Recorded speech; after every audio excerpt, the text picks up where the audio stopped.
This week on The Woman Behind the Business, taking time to just breathe. You know me, I'm your host, Angel Livis, and today we're going to take an everyday necessity like breathing and dissect the power of intentional breathing.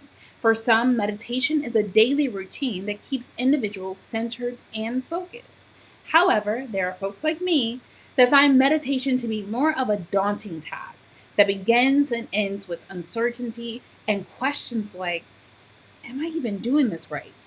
Whichever category you fall into, I'm excited to have a breathwork meditation guide to sharpen our focus and open our minds to the possibilities that await us when we take care of our mental and physical health.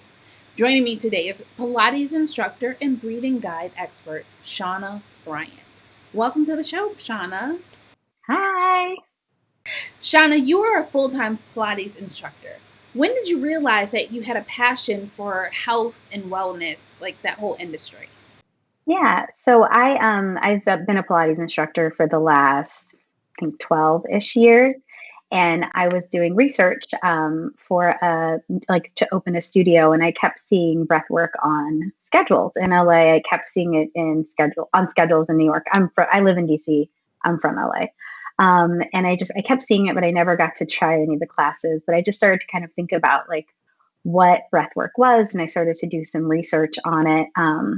And then I had an opportunity to work with a woman who lives like an hour from my house. And at that time, I was just really having trouble. Like, I'm a busy person. So, like, meditation was a very daunting thing for me. I was really hard. Sit still and I will like give you like my whole laundry list, my grocery list. Like, I will come up with 80 things for my brain to do. So, I found meditation to be pretty intimidating.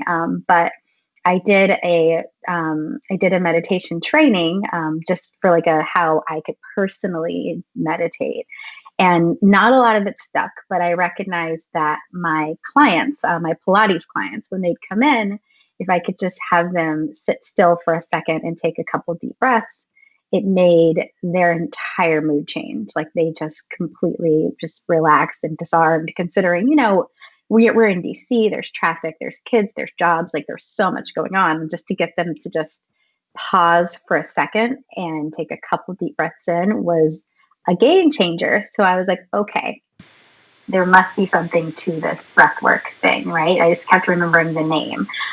So I started doing a little more research, and I found a training that was in New Mexico. That was like a week on a mountain in New Mexico. And I did that, and I just started leading groups and started seeing one-on-one clients. It's been about 2 years now. So yeah, it's been an amazing journey.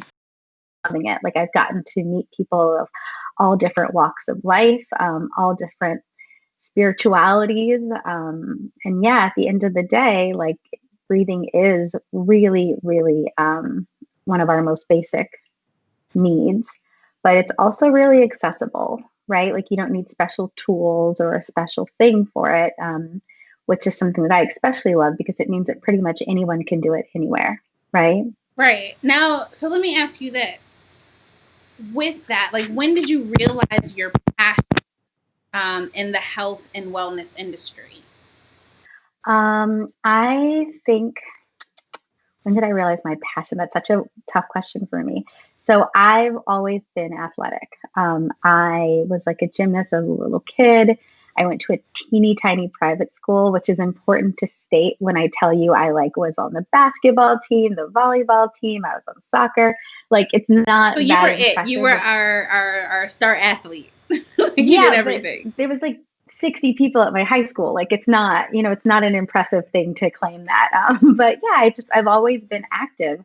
And when I graduated from undergrad with a degree in journalism, I was pretty sure I didn't want to be a journalist. But I knew I liked movement. So I was entertaining the idea of going to physical therapy school and getting my master's.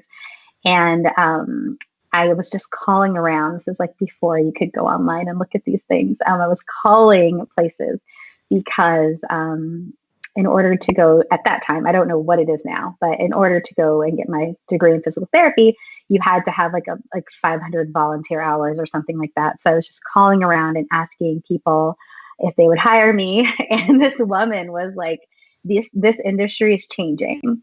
If you go and get massage certified or get Pilates certified, I'll hire you. So that was in 2004. And I was like, okay, I'm going to learn about Pilates, I guess, because I didn't want to be a massage therapist. And I took a couple classes and I really got into it. And I found that like a lot of my random little aches and pains and stuff like that were really just kind of gone, and it balanced out. At the time I was a big cardio person. It balanced out my like treadmill running, Uh-huh. and I loved it. So I started teaching mat classes, and then I went and did the comprehensive training is what it's called. So it was about 700 hours of classroom work. You have to watch another instructor, so like shadowing another instructor, and also just teaching hours. And I got my full Pilates certification, and I bartended at night. I taught Pilates during the day for about 5 years until I had enough clientele to teach Pilates full time.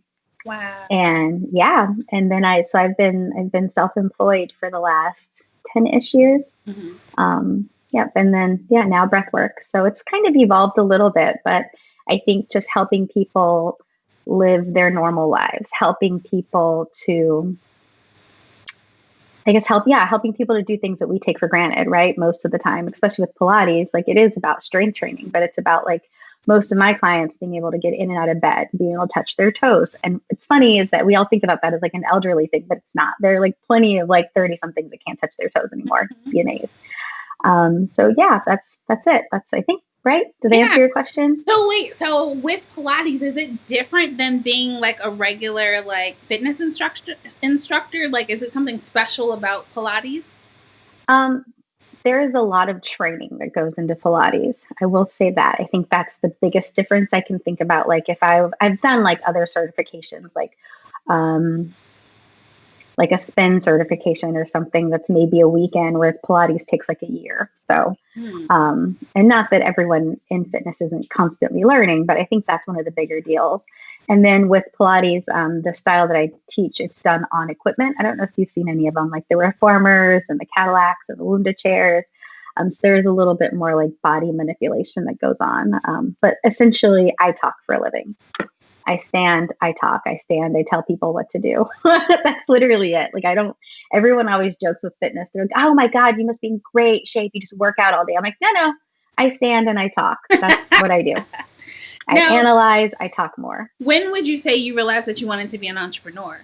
Because you did this for a while before, moving into that space.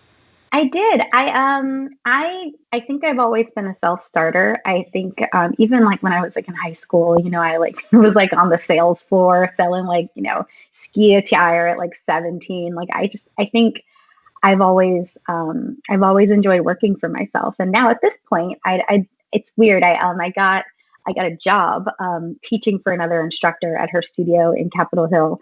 So I technically am employed by someone else as of now, but it's still very much like a self-run type of establishment. So yeah, I don't know. I think it always worked for me. Like when I did work for other people or for corporations, I was always in like a training style of position. It was always like a, corporate trainer or something like that. So I think Mm-hmm. I was used to leading.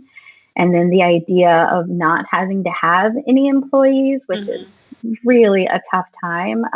I think that was always an awesome thing for me as being self-employed. Yeah, I can go on vacation if I want to. Now, did I you don't have to ever tell anyone. have fears around launching a business? I think I walked into it a little bit blindly. I would have. I think I have fears now as I run a business for sure. But I think for me, like I was teaching Pilates during the day, I was bartending at night, and then I was working for like a major gym, and then I just I didn't agree with a couple of the things they were doing, and I just was like, well. I don't want to do this anymore. I don't want to do this. And I remember I was good friends with my boss, and I was like, hey, I'm going to leave. So please stop giving me new clients. Like I will be completely professional. Like I won't contact anyone. I won't tell them I'm not going to do any of this. And it's actually interesting because I warned people, I was like, hey, I'm leaving. I don't want to talk to you about where I'm going or anything like that. I said, but I just don't want you to buy like a package of 20, knowing that I'm only going to be here for another 5 sessions. Right. Right. And I left that gym, being as professional as possible They about it. And found I you. think 98% of my clients came with me. Like just 2 weeks later, it was like emails. Hi, I think it's been long enough. Are you ready to take me? Do you have room? Did you give my appointment away? Do you still have my time? Like people like didn't care. They're like, no, you're my person. So we're sticking with you. So were these like one-on-one Pilates Yes. sessions? So Yes. talk to us a little bit about that. Like, so a lot of people have been, home. Some people probably did some things that they probably should not have been doing while they were at home.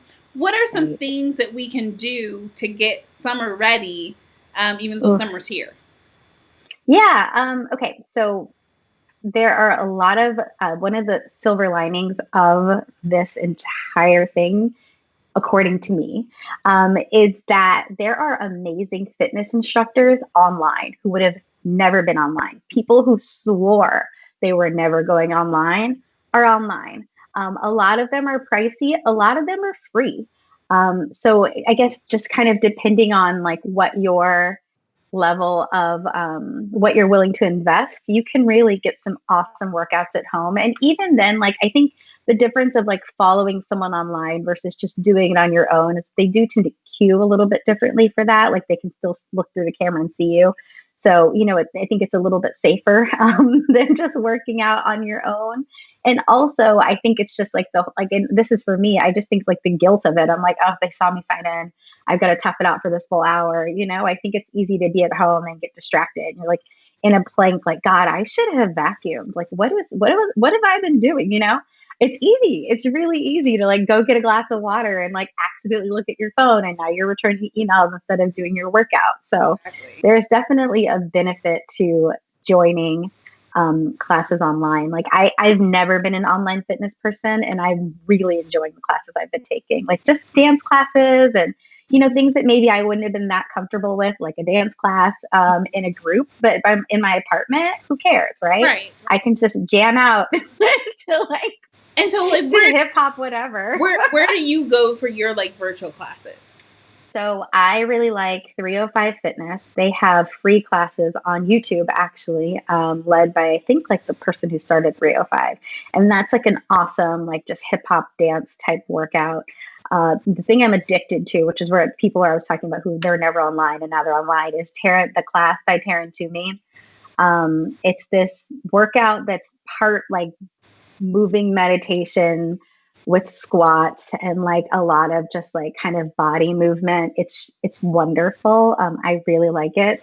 And that one they have, I think the first 2 weeks are free. And then after that, it's $40 a month. Mm. But if you go to the class in real life, it's like $40 a class. So again, that for me felt like a deal, but I mean, a lot of my friends like just, you can flirt around with stuff and do like 2 hours, Yeah. 2 weeks at a time. Right. And then I have to plug the Pilates studio that I now work at, Rooted. They have online classes also, and I've been taking some of those, and that's just a Pilates mat class, and they're smaller classes. So again, if you're doing something harmful for your body, there's a good chance that the instructor is going to be like, oh, drop your legs, make sure that you're really taking care of yourself. Right. Doing it the right way. Exactly. We are speaking with Shauna Bryant, the woman behind Shauna. Well, what is the name of your studio? Because like your website, it's your name. So is it just Shauna Yeah. Bryant Studios? Just my name. So yeah, my the Pilates studio that I work at is called Rooted Pilates. Mm-hmm. But otherwise, yeah, I don't, and I feel like famous last words. I didn't intend on getting employees one day. Mm-hmm. So I felt like I was Untethered Strength for a while because I love that name, but it just didn't make any sense because it was like Untethered Strength by Shauna Bryant, but it's just me still. So I actually just recently did a rebrand and switched everything over to just my name. So it's just Breathwork by Shauna if you need like a thing to call it. But yeah, it's just my name and this is what I do. Now, a lot of people have dysfunctional relationships with their health, Mm-hmm. including me. And so we know we need to do certain things. However, we rarely allocate the time to do those things, which you also Mm-hmm. mentioned earlier, like when you first got started. What advice can you offer to help busy women and men prioritize their mental and physical health? Yeah. So I'll answer that in two parts. For your mental health, I would say to just start small. If you are really busy, deciding that you're going to meditate for an hour a day is just setting yourself up for failure, right? Start meditating. Even if you don't call it meditation, you can just take like in the morning while you're making your coffee, like something that you normally do. Maybe you're brushing your teeth. Close your eyes for a second. Just close your eyes and call it your meditation. Like claim it as your moment to yourself. Again, it doesn't have to be this huge, like, fluffy pillows, candles lit. Like, it doesn't have to be that, right? Like, just let all of that go. If you're a busy person, probably not. It's not going to be that, right? Like, set realistic expectations and just say, when I get in my car in the morning, when our world reopens, when I get in my car in the morning, I'm going to just sit for 2 minutes before I turn the car on and take a couple deep breaths, right? That's something you technically have time for, right? You can squeeze that in somewhere. So that's what I recommend for really busy people, because I think otherwise we set really high bars for how we're going to change our complete perspective, and then just spend the rest of the time judging ourselves for not having hit that high bar, right? So that's what I say about mental, like this meditation wellness side of it. And then for physical fitness, pick something you like, pick something at a time that you like, right? Like, again, I think we are like, oh, I'm going to get up at 5 a.m. every morning, da da da da da. And like, no, like you're not. You're not. You're going to hate it if you do, right? If you're not an early bird and you like stop, like just again, like maybe your workouts are 15 minutes and you like have 15 minutes in the morning and 15 minutes in the evening to like jump around your apartment or whatever it is. Like that's a reasonable thing to do. Like, and also just pick something you like, especially if you're like having trouble getting motivated for fitness. Pick something you like. Don't pick something that feels like torture. Don't feel something that you hate because you know it's good for you. Just for a little while you're like building that endurance, while you're conditioning your body to start enjoying fitness again, pick something that feels like magic. Pick something that feels like it's the best thing ever, right? Like if you're a runner, then run. But if you hate running and you love dancing and you're like, well, I need to lose weight every morning, I'm going to run 2 miles. No, don't. Just start with dancing, and then later when your body starts to get used to endorphins and you can really start to see a change in your energy, see a change in your sleep, then you can start to like kind of dibble and dabble in things that maybe before with your unworking out body seemed a little bit daunting. Now, what does those 2 minutes do? Because for me, if I take 2 minutes to pause or breathe, I'm thinking about, okay, well, which way am I going to go when I'm headed wherever it is that I'm going? Like, Mm-hmm. you know what I mean? Like, my mind is going to just completely be wrapped around something. How do you Yeah. even just start to relinquish all of that and just be? So for busy minds, easy segue, breath work. Even if your mind fights you. So what I want to say, which I love this about meditation, is that people are like, the saying is that like, even if you don't walk away like completely blissed out, like just taking that time for your body to pause, whether your brain catches up or not, it counts. It works, right? Like it matters. It's not like it's a fail. You get two X's against yourself, and it's not that. Right. Just, and I think a lot of times, like the whole point of meditation is to take time to yourself and to recenter. So whether or not your brain goes crazy, you still took that time to yourself. It still counts, right? That time was still for you. You set it aside, you honored it. It counts. Whether or not it was this big giant, like release of like everything that's ever weighed you down. Maybe it wasn't, but it matters because you took that time for you. Right. Yeah. Now, how beneficial is breath work to your mental health? So breath work is amazing for mental health in that it really helps us feel less stress. It helps us work out anxious thoughts. Breath work is an amazing way to really just like gain more self trust. Like I think people use the word ground a lot, or Mhm. build better intuition, but I think it makes you more confident in your own decisions. It makes you more confident in your thoughts, if that makes sense. Mhm. And then also, yeah, for those of us with busy brains, imagine just having a little bit of a break, right? So it really helps with fatigue too. It helps because you're not you can really sort things out with a little bit of time. Your body can relax with a little bit of time and you can feel less overwhelmed. Wow. No, that's good. I mean, like, I think a lot of times, like, people who are overachievers or like constantly feel like their mind needs to be going, it's Mm-hmm. a little nerve wracking to feel like, oh, I'm just, this is it. So, what are some of your breathing techniques? I know on your website you have like a exercise for people where Yeah. you tell them like, hey, I think it's like breathe through your belly, feel it in your chest, and then bring it. Yeah. Yeah, how cool. Oh my God, that's so fun. So I feel like you'll understand this. Like, so you build these websites and you like pour your whole, like all of your energy and all of your hopes and dreams into them. And then you just throw them out in the world and you're like, did anyone see it? Like, did anyone see it? Did nobody? Anybody? So I'm like, so like know that you like made my day by even knowing that you were on there. Thank you.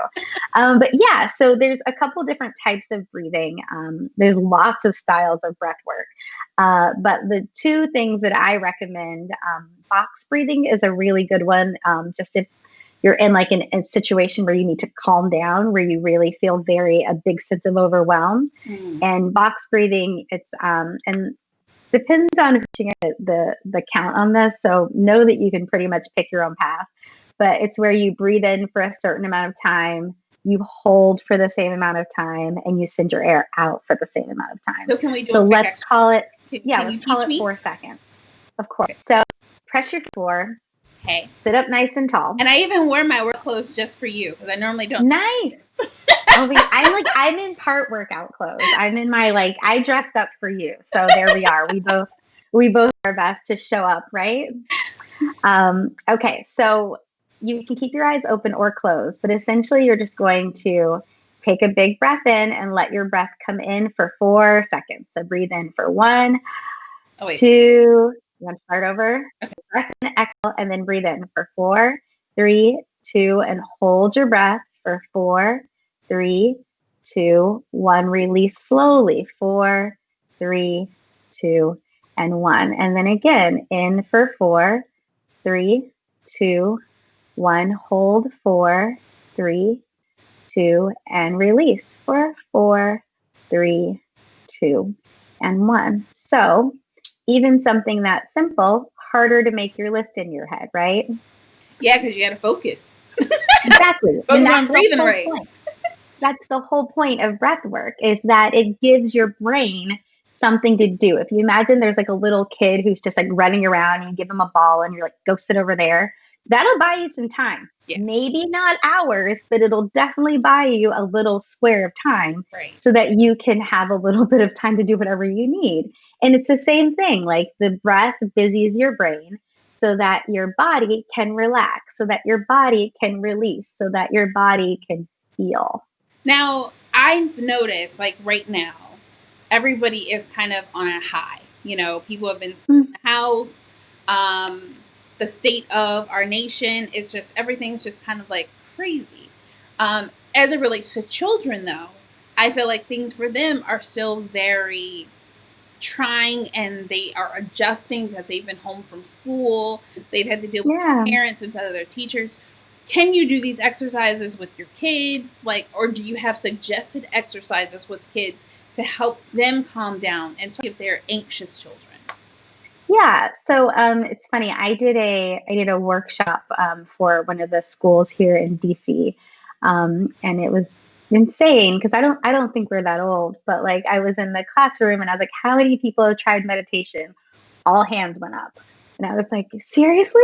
Like, I was like, okay, who can tell me what it was? Another hand, perfect definition. Like I think kids are luckily they're very aware of meditation, and I mean I can't imagine what our world would look like or what we'd be doing right now if we'd had meditation like Right. as children Right. or in our 20s. God, right? Like Right. one of us would be president.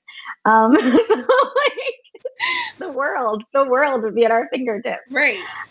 So yeah, with children, the two style breath that I lead is they say it's like usually like a 14 years and up is usually an okay for that. But I imagine I don't know is the answer to that. I imagine that there is you could probably do box breathing with kids. I know Maybe I have 2 seconds meditations. instead of four. Yeah, exactly. And just let them count out loud. Like let them breathe and count. Like I'm sure some sort of counting would be the same as like just like a way to center them and a way to let them let go of whatever thing they're stressed about for that moment. Right. I think breathing is also an awesome way to, gain a little perspective, just like, oh, like just a little, I think a lot of people say like when you're really having, like if you're panicking, piece of advice is to always find something around you to stare at. Because it helps to take you out of your body for just a second so that you can focus and ground in. So like if I've got like plants around my desk. So like I would look at a plant and rather than like flooding my thoughts with what's going on, what am I going to do, blah, blah, blah, blah, blah, blah, blah. You can just like, oh, that plant, it's green, it's soft. Like a couple things are usually another good way to center in. But about kids, I know I have meditations on Insight Timer, and Insight Timer, they have a whole kids meditation branch, so they exist. I don't know about breathwork specifically, but I know that there are definitely meditations that are centered on children. Awesome. All right. So this has been great. We're going to take a quick break.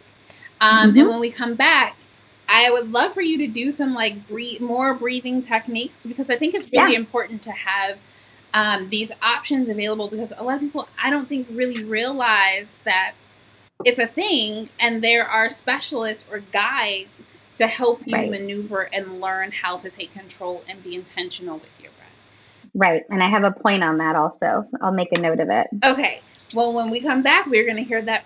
For now, we're going to just hear, just go to like a quick break, not long. It's about a 60-second break. So we'll be right back after the break. All right. Perfect. Go. Good I'm morning gonna and welcome to Angel's Prayer Breakfast. I'm your plug my host, Angel computer in and Livis, stuff. and I'm excited to spend this next 60 minutes with you. How sweet. Fill up the room, oh God. We enlarge you this morning. I just thank you, Lord God. Oh Lord, I'm available to you. There is nothing you have going on in your life that can change God from being who God is. Because I know that the stars keep record of the moments of joy that I find because when I'm. So I want to share with you 3 things to help you manage your unwanted emotions and your feelings in life. Because you are God, and beside you there is no other. Not one, no, not one. All right. And we are back. We are back. All right. And we are joined by the amazing CHAUNA Bryant, who is a breathwork specialist. And so before we went to break, I was essentially asking about some, people knowing about breathing techniques and being intentional with your breathwork. So Right. what was the tip that you wanted to share with us, CHAUNA?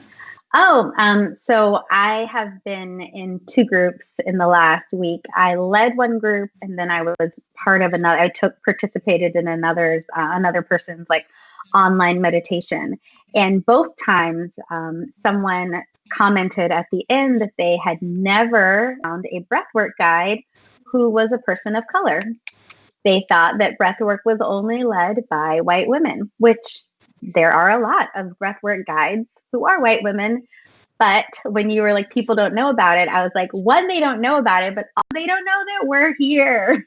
Like, we are out there. I'm like literally making a list right now of like people of color that are breathwork guides, because I think it's so important for people to be able to pick guides and healers that they feel reflect their values, that they feel reflect their passions, and can understand what it is that their life path has looked like so far. So Now, is that is there what I any wanted to say. science behind the power of breath work, or, you know, anything that you can share that would really encourage people to say, okay, this may be worth me taking a moment to pause for those 2 minutes, or, you know, or with breath work, is it a longer amount of time?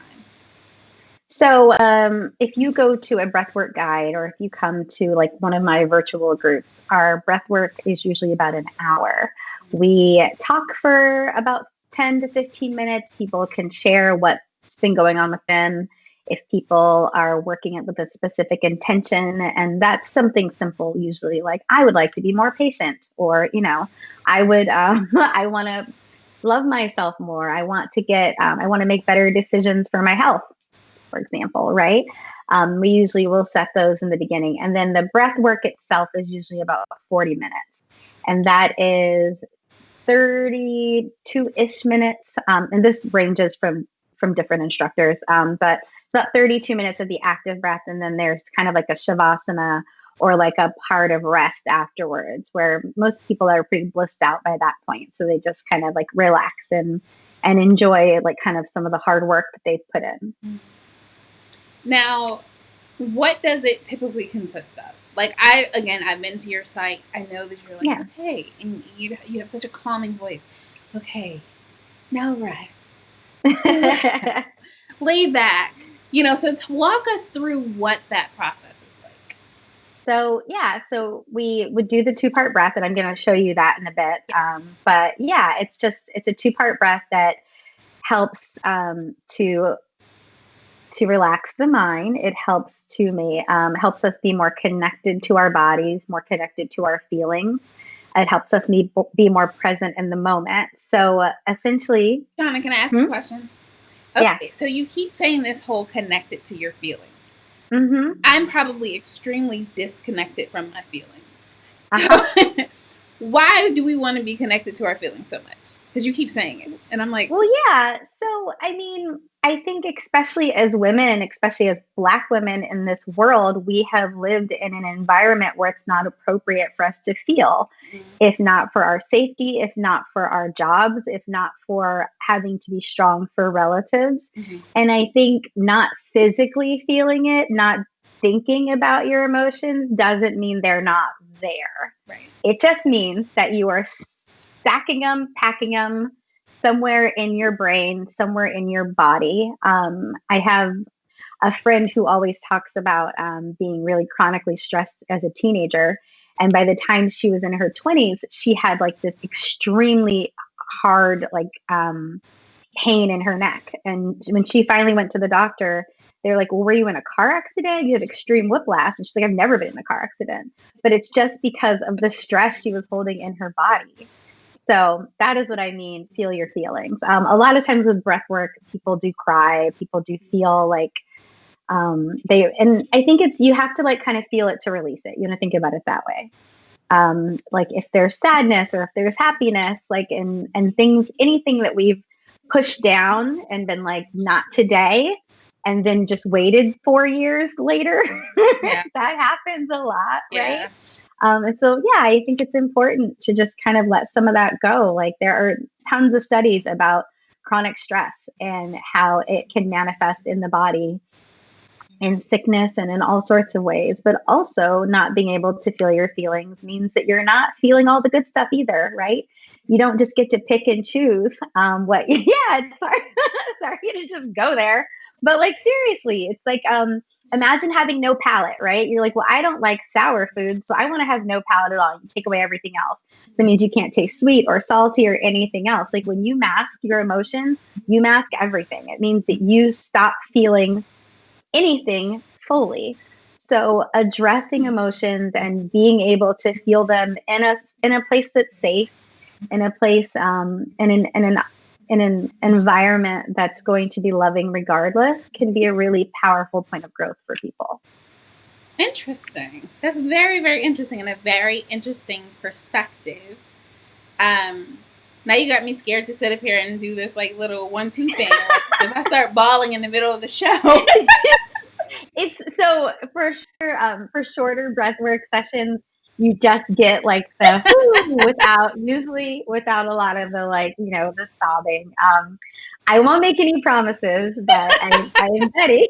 I know, that's why I was like, I don't want, do I say this? Yeah, but if you sit, we can book a session later and we'll let you feel off of camera. Lord.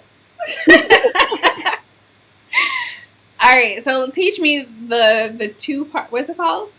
It's a 2-part breathing pattern. Okay. So what you're going to do is bring your hands to your belly and think about like if you bring your hands like you're making like a square or like a triangle around your navel, right? Yeah, great. So take a big breath in and just through your mouth and pull your belly out as big as you can get. Try and push your hands away from one another. So big breath in and then all the air out. Again, big breath in, all the air out. One more time, big breath in, fill up your stomach, all the air out. This defeats the purpose of sucking your tummy in all the time. Which is something we do. Again, another thing of just holding ourselves so tightly, right? Like forcing ourselves into this tiny little mold of what people or we've deemed ourselves to feel acceptable. So it's, again, a nice time to just let your belly breath happen, right? Just Buddha belly it out. I like to think about, I grew up with a lot of music and I grew up listening to a lot of jazz. So I like to think about those like trumpet players that just used to fill up their bellies and then just all like, exactly. Think of it that way. Like it's, if you need to like, I don't know. I'm always joking. Like I used to care. Like I was like, I don't know. I don't want to like stick my belly out in front of people. Like, I'm a Pilates instructor. What are people gonna think? It is what it is. Just again, you can't see it in the camera. So the second part is your chest. So you can bring your hand to the side of your rib cage or both hands on top of your chest, whatever feels good. And just take a breath in and push. Yeah, you can do that. It's weird. Just do it. Press your hands away from one another. So you're going to push your ribs apart. And then all the air out. Yeah. Again, push your ribs apart. All the air out. Okay. And then try ones with your heart. So think about your chest. Hands are going to grow towards the camera. Big breath in. All the air out. So see all the different ways your rib cage can expand and grow. Mm-hmm. All right. One hand on your heart, one hand on your belly button. Take a breath into your belly first. So go belly, chest, exhale. Belly, chest, exhale. Good. Keep going. Belly, chest, exhale. Again. Belly, chest, exhale. Keep going. Belly, chest, exhale. And you want to just keep that pattern going. Try it for like another 30 seconds. Belly, chest, exhale. Yep, keep going. Belly, chest, exhale. Do one more round. Belly, chest, exhale. And there you go. Girl, that is a lot of work. It is. But where did your to-do list go? Away. Yeah, I have no idea what was on that to-do list. Not a clue. Not a clue. There you go. So especially when you're not like being filmed, you can always just close your eyes and like you could even just turn on any song you like, just something that makes you feel happy and just do that breathing pattern for the length of the song and call it your meditation for the day. Again, it doesn't have to be this big buildup of like, I'm going to meditate and this whole thing, right? You can just turn on whatever you want and just do that breathing pattern and then sit in silence for like a couple seconds and then stand up slowly if you go like 3 or 4 minutes because people do get a little bit woozy, but other than that, you're fine. So let me ask you this. So meditation, I know that it's supposed to be just focusing on your breathing. It's supposed to be focusing on your breath, right? Mm-hmm. But I also feel like there's people who are like, you should go into a set of meditation and intention of like, what do you want to draw closer to you? What do you want to pull into your life? And so I think that's another part of the intimidation factor is that I don't know what to think about. And I'm Then trying to don't. focus on my breath. So does it have the same benefits like if I'm just sitting Yes. there and I'm just focused on my breath? Yes. Of course it does. Yes. You don't have to have a goal. You can, I mean, I advise everyone every time they walk into any sort of meditation to walk in with zero expectations. Just like, I'm going to do this and I don't care what happens with it. I'm taking this time for myself, right? I'm not going to set a goal. Like when I tell you I decided I was going to learn to meditate and I created like a chart and I had my days and I would like check mark or, or like I'd grade how it went. Like just let that go. Like just, oh yeah, let that go. Just let it go. Just show up for yourself and know that whatever your body needs, whatever your mind needs is going to happen. Just have faith in that process. Now, a lot of us are very hard on ourselves. A lot of us are very judgmental. And if we feel like we've sat there and we've done it wrong, we're like, oh, I'm not going to waste my time doing that again. What are some words of encouragement and advice that you have for that person?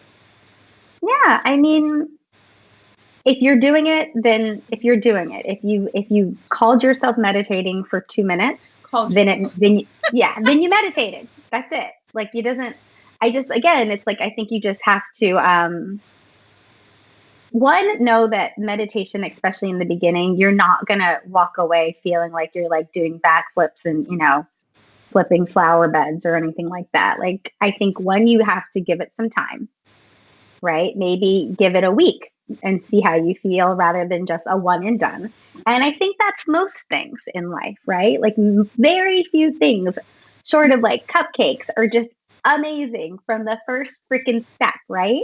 Like you kind of have to like work towards it a little bit. And I think that having a bit of patience, which is interesting because of course most of us who really need meditation don't have a ton of patience, but I mean, just count it as your steps towards being a better person then, Yeah.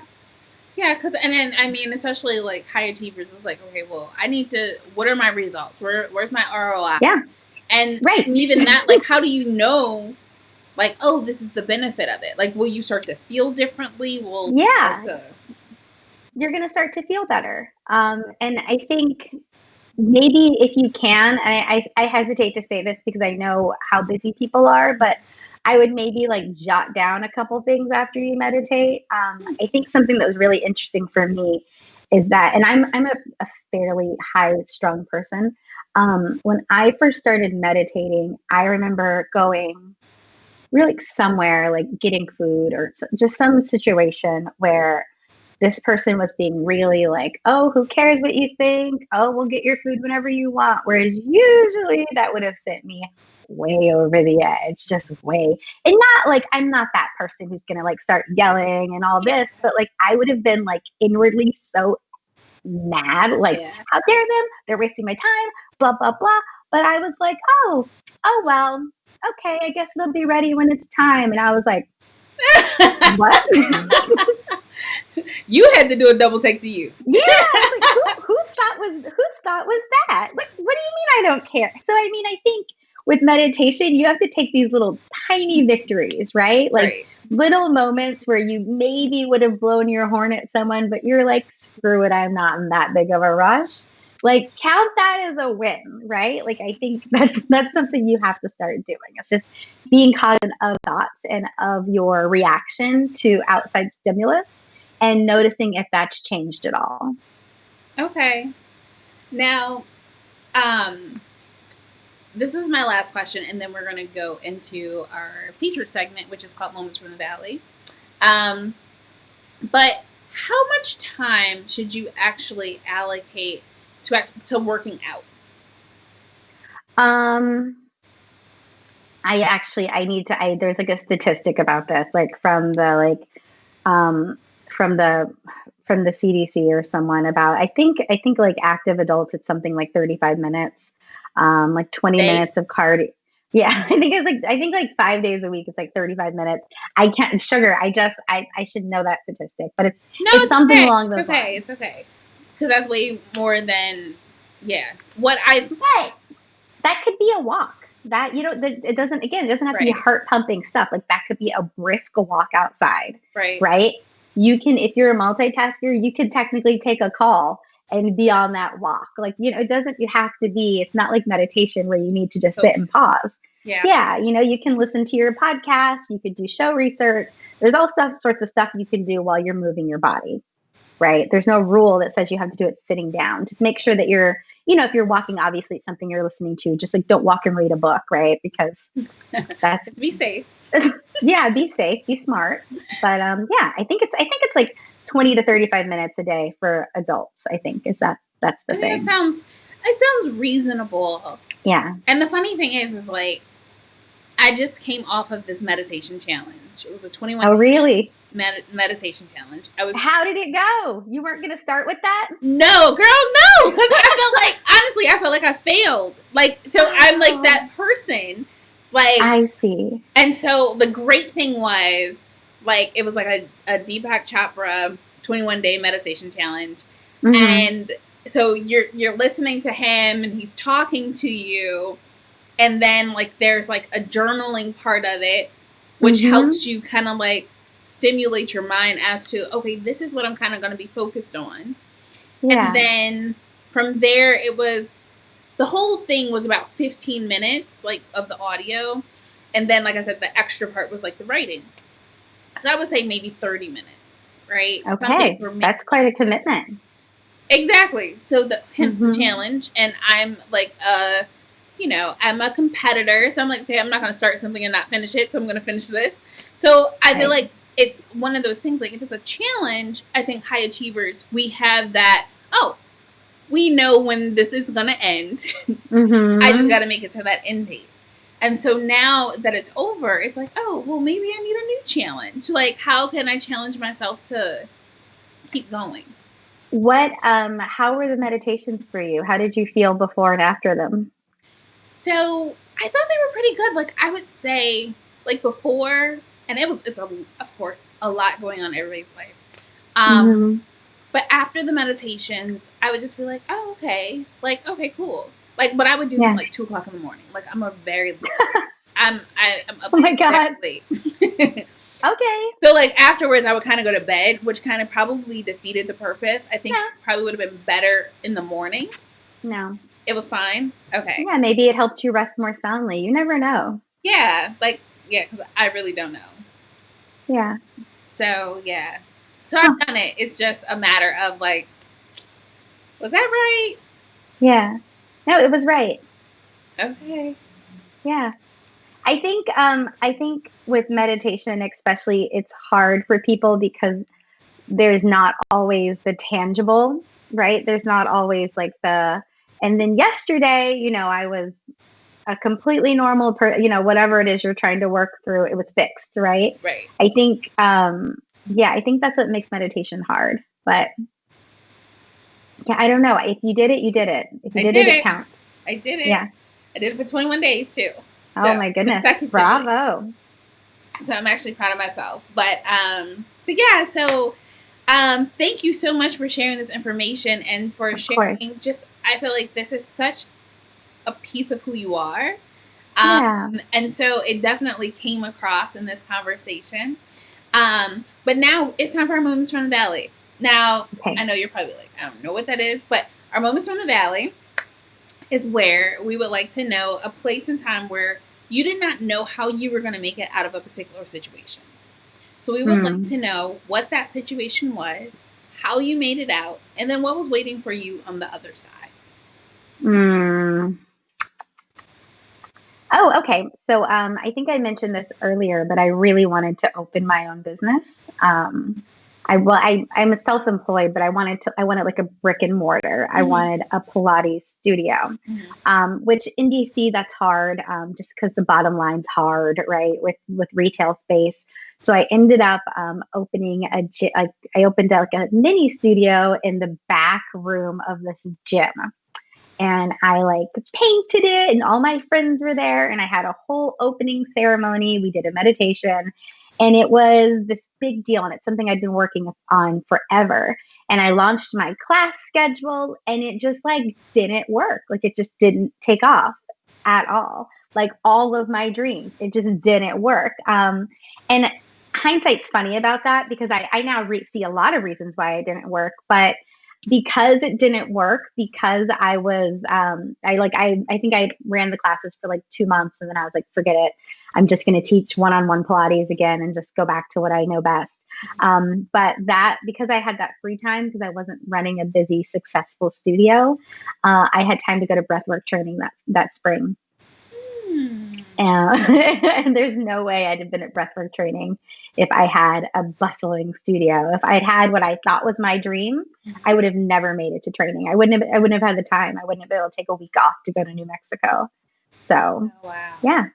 That's awesome.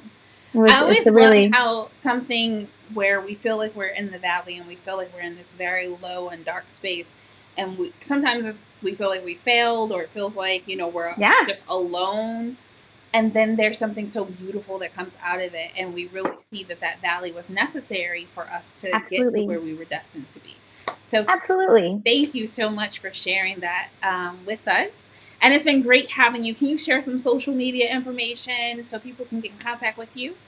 Yes, as we spoke, my name is everywhere. It's that's me on social media. On Instagram, I'm Shauna Bryant. My name is with a C, so that's always a little bit tricky. CHAUNA, not S.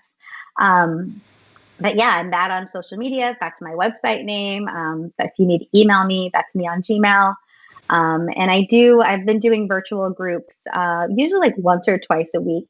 And I've been working really hard to make sure they're accessible. So my virtual groups are priced, I think the lowest are like $8, and then the normal price is $32, because I do think we're in a tough time in our country, and I want people to have access to some relief. I want them to have access to a community or a place where they can feel safe to share their voice and talk about what they're going through. So, those are virtual, so you can join me anywhere in the world, literally. Just depends on your time zone. But yeah, I look forward to interacting with some people. Oh, that would be awesome. And maybe what I can do, maybe I will host a virtual breathing party for Women Behind the Business members. That would be a lot of fun. Let them know. That would be a ton of fun. And yeah, we can do like a whole virtual experience for everybody. So yeah, of course. Thank you so much for being our guest, Shauna. This has been amazing. And for those who missed it, it is Shauna with a C, CHAUNA, Bryant.com. And that is also her social media information. So please reach out to Shauna, get you some good breathing techniques, learn some new ways of being intentional with your health as well, your mental and your physical health. So again, thank you so much for being with us, Shauna. No problem. Thanks. Absolutely. Now, one of the things that I want to close out by letting you guys know is that we have a dynamic program coming up on Juneteenth called IamBlack.org. And I Am Black is going to completely focus the conversation on Black men and police brutality, and just how Black men have been treated in this system for as far as they can remember. So I would love for you to join us. That is taking place on June 19th at 7 p.m. on YouTube. It will be a live conversation. You can register for the event, so you can get reminders by going to IamBlack.org. And yes, as I said, I'm super excited about the program. After our premiere of the video at 7, then we have a live panel that features some phenomenal speakers. We have the chairman of 100 Black Men, Mr. Thomas Dortch. We also have Michael Eric Dyson, who is a part of our panel. We have Howard John Wesley from Alfred Street Baptist Church. So we have a dynamic, robust male panel that's going to also talk to us about things that we can do to really break down some of the systematic issues that we deal with as a society. All right, well, that is our show for today. Please be sure to check out past broadcasts on our website, wbbtalk.com. And if you're looking for a little motivation on Saturday mornings, join me for my weekly prayer breakfast. It's an hour of goodness from 10 a.m. to 11 to get you filled, motivated, and prepared for the week ahead. To access the prayer breakfast, go to angelsprayerbreakfast.com. Again, 10 a.m. Saturday mornings. And you can also follow me on Instagram at AngelInLivis. To learn more and to access all of my special events, information is there. And of course, follow the Woman Behind the Business on social media at WBB Talk. A special thank you to our show producer at DC Radio, Kyle Murdoch, and our program director, Max Myrick. Until next time, be blessed.